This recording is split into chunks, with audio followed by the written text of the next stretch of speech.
अपने पसंदीदा शो के फुल एपिसोड देखने के लिए अभी डाउनलोड करें दंगल प्ले ऐप। रोली, हद होती है लापरवाही की। अब तो नाहर तुम्हारे साथ कमरे में भी नहीं रहता, ना ही इसकी जिम्मेदारी तुम्हारे ऊपर है कि नाहर की पत्नी होने के नाते जो थोड़ी बहुत जिम्मेदारी है वो तो ढंग से निभा लो। और आप जब आया नाहर को बाहर लेकर जा रही थी घुमाने, तो अपनी नाक बीच में घुसाकर अपनी लापरवाह बेटी को नाहर की जिम्मेदारी सौंपने की क्या जरूरत थी? और एक बात याद रखिए, हमारे खानदान के वारिस के लिए हम आपकी बेटी की बदतमीजियां मनमानियां तो झेल रहे हैं, लेकिन अगर हमारे नाहर को कुछ भी हुआ ना, तो हम चुटकियों में आपकी बेटी को घर से बाहर निकाल देंगे और जेल भेजने से भी पीछे नहीं हटेंगे।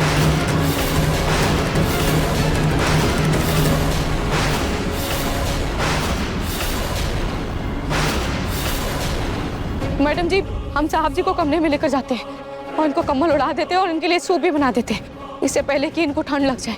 देखिए ना बेचारे कितने भीग गए। हम इनको लेकर जाते हैं। हाँ हाँ, ले जाओ।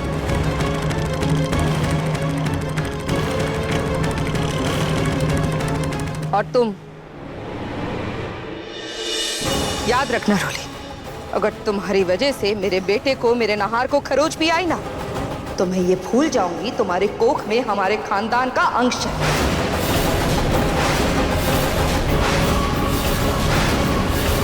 अगर तुम जिम्मेदारी नहीं निभा सकती ना, तो तुम खुद जिस आया को लेकर आई हो उसे जिम्मेदारी निभाने दो, समझी?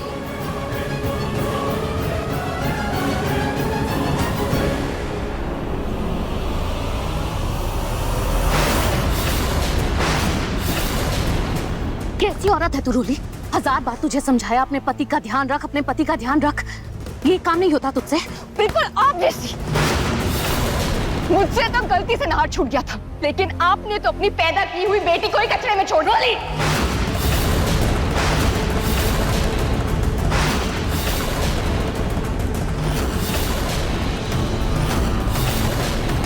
जितना मैं तेरे सही गलत में तेरा साथ दे रही हूँ, उतना ही तेरी बदतमीजियां बढ़ती जा रही है। उस जिंदा लाश की सेवा करके मुझे क्या मिलेगा मम्मी? वो तो मेरी तरफ देखता तक नहीं है।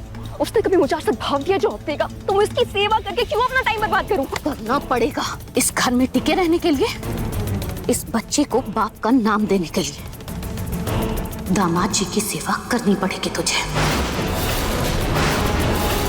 वरना इन लोगों से पहले मैं तुझे इस घर से बाहर निकालूंगी, समझी?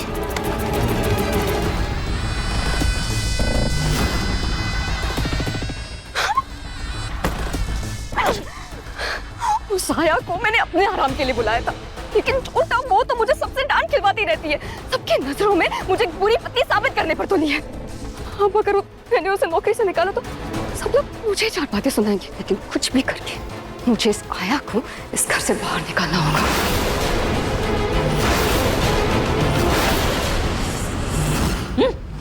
मैं बता रही हूँ, खिलाड़ी बन जाती हूँ। मैं आपको बता रही हूँ, अगर इस चुड़ैल की शादी पिंगू जी से हो गई ना, तो मैं ना आत्महत्या कर लूंगी और चिट्ठी पे ना आपका नाम लिख के जाऊंगी। आप ही मैंने क्या किया है?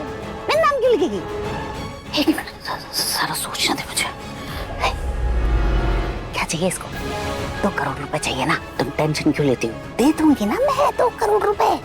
मैं तुझे 2 करोड़ रुपए दूंगी, और तुम 2 करोड़ रुपए उसके मुंह पे फेंक के इसके मुंह पे मारना। पिंकू हो गया तेरा। आप देंगे पैसे? हाँ, मैं पूरे 2 करोड़ रुपए? हाँ, मैं दूंगी। का मतलब वो पैसे आपने?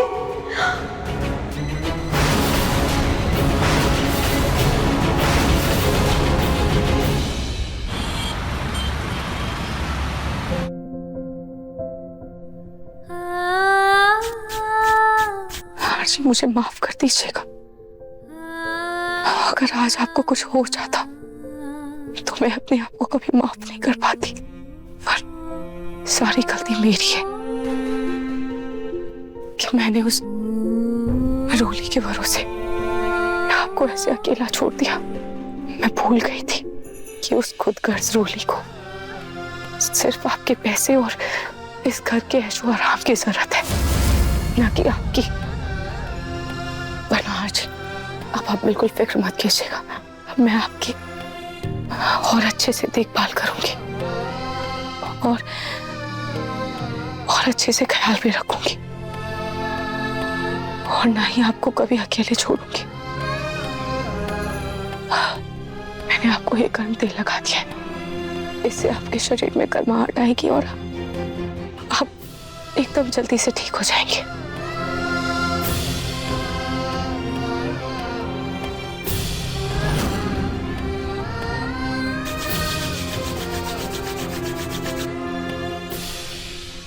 आया, तुम बहुत देर से तेल मालिश कर रही हो। एक काम करो, अपने कमरे में जाके आराम करो। नाहर की तबीयत अभी पहले से बेहतर लग रही है, नाहर को भी आराम करने दो। मैडम जी, हम सोच रहे थे कि नाहर साहब की तबीयत कुछ ज्यादा ही खराब है, तो हम यहीं कहीं कोने में लेट जाते। कहा कि अगर रात बिरात उनको कोनो चीज की जरूरत हुई तो फालतू में आप दोनों का नींद खराब होगा, है ना? देखिए, अगर नाहर को किसी चीज की जरूरत होगी तो उसके माँ बाप हैं, आपको परेशान होने की जरूरत नहीं है, आप जाइए।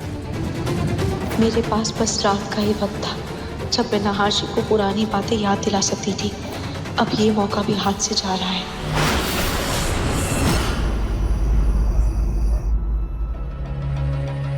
वाह, सी पिंकू, ये फेरी टेल वाला थीम कितना अच्छा लग रहा है ना? पिंकू, हम भी अपनी शादी इसी थीम से करें? तुम राजा और मैं तुम्हारी रानी, कितने सुंदर लगेंगे ना हम दोनों? बोलो हाँ। हाँ हाँ हाँ, बहुत सुंदर लगेंगे। लो बेटा, चूस। Thank you.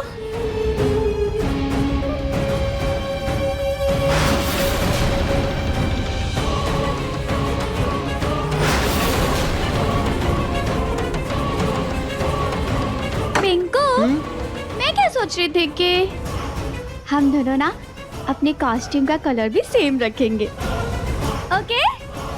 अरे वाह, ये तो बहुत ही अच्छा आइडिया है? राजा और रानी ने मैचिंग मैचिंग कपड़े पहन रखे हैं, कितना अच्छा लगेगा।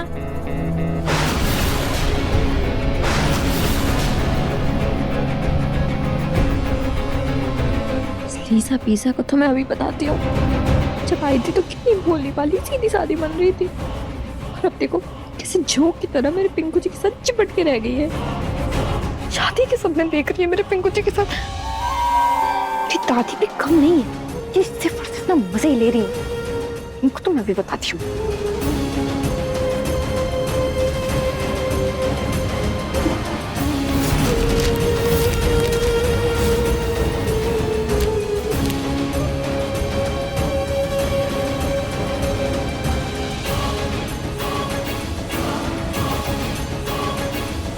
अच्छा, तुम लोग बातें करो, डिसाइड करो, शादी के पहले की सारी प्लानिंग कर लो।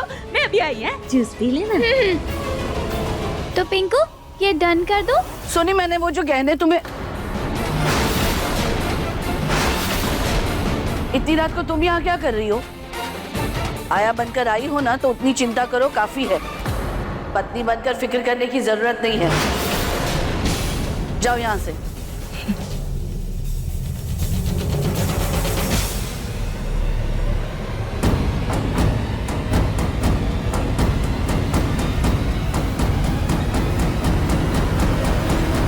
माँ जी, आप क्या बोल रही थी? हाँ, मैं ये कह रही थी सोनी, मैंने वो जो तुम्हें गहने रखने के लिए दिए थे ना, वो मुझे दे दो। मेरी तिजोरी का लॉक ठीक हो गया है, तो वो मैं अपने पास रख लूंगी। ठीक है माँ जी।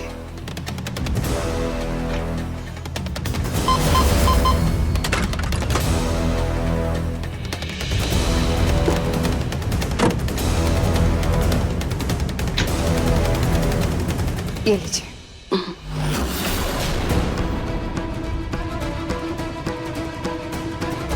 रात बहुत हो गई है, तुम लोग भी सो जाओ। और हाँ, बीच में उठ कर नाहर पर थोड़ा ध्यान रखना। ऐसे नहीं कि तुम खुद खराटे मारकर सो जाओ। ठीक है जी।